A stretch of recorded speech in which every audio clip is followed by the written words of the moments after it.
Big changes in the forecast today. Taking a live look outside right now on your Friday morning, downtown Denver. There in I-25 today. We're going to cool it down a bit, but you can feel it in the air. It is really, really humid out there, and that could bring in some storms later today. Thanks for joining us.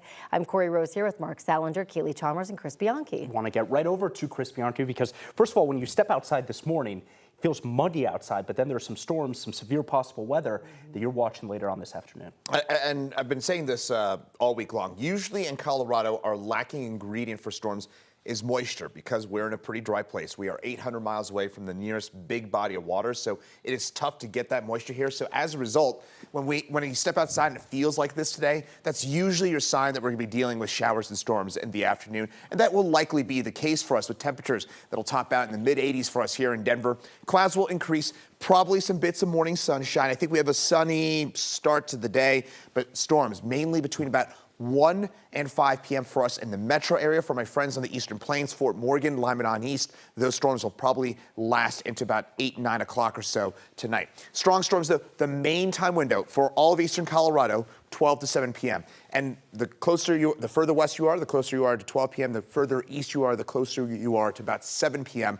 for this afternoon and this evening. We will have some isolated stuff around for tonight. More on that in just a second. This is the main bulk of energy. This is the kind of bulk things that's moving its way through the Grand Valley and the San Juans right now. This will kick east, and it runs into all that low-level moisture, all that kind of soupy air that you can feel right now. And what will happen is there's going to kind of essentially be kind of an explosion here where you see that combination of those two things, the upper level energy with the low level moisture that'll lead to some of those storms. Then this evening, still some leftover showers and storms to then watch for, but I think the severe weather threat will mainly be during the afternoon and maybe into the early evening on the Eastern Plains. It's mainly an afternoon thing for us. So it's cooler today, but then this weekend it warms right back up again. Your Father's Day forecast coming up in a couple minutes. Keely? All right, thanks, Chris. And fairly quiet out there on the roadways on this morning.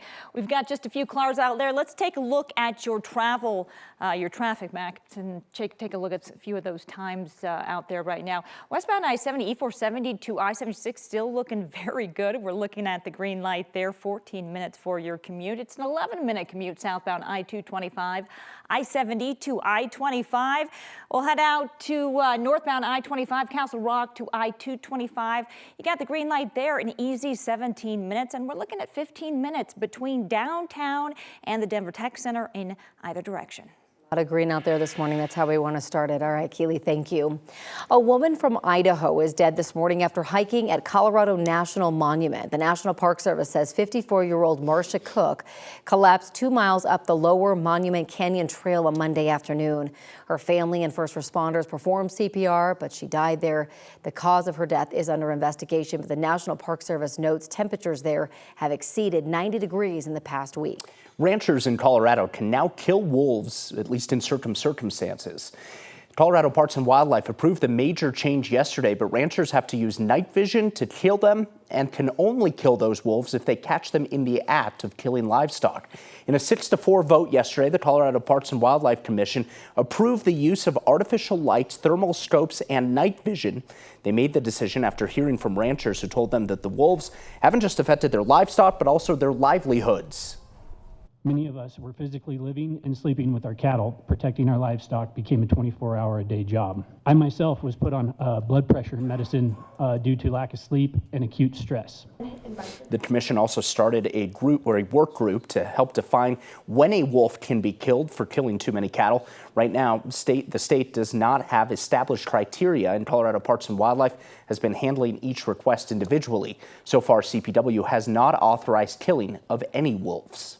Right now, the town manager for Monument is on leave. Our sister station in Colorado Springs, KRDO, spoke with the mayor of Monument, who confirmed Mike Foreman is on leave, but the mayor wouldn't say what kind of leave and wouldn't explain any more details. The council held a special meeting Wednesday night to discuss a personnel issue involving Foreman. It's unclear what that issue was. Foreman was fired from the town of Craig back in 2018, and then Monument hired him in 2019. The town is now working on a statement about who will serve as the next acting town manager. If you have personal items inside a storage unit and you think it's safe, think again. The Arapahoe County Sheriff's Office is seeing a significant increase in storage thefts. 9 News reporter Brianna Fernandez is live outside Green Box Self-Storage. And Brianna, thieves are hitting several units at a time.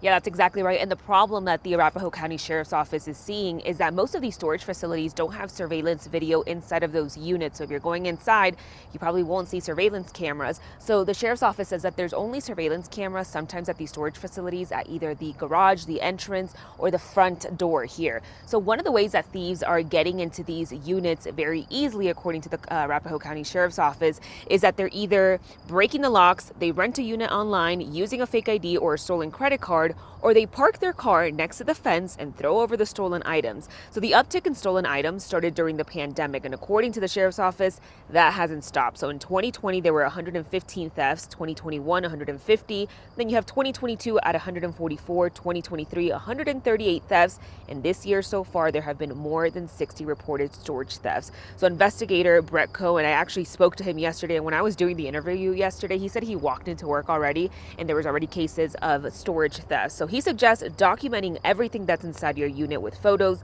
and serial numbers, and of course be careful with what you store inside of those storage units.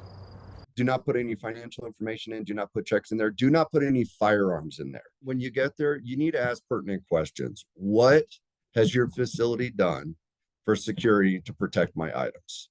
And if they say, well, we have a camera at the front gate, I probably would not put my stuff there.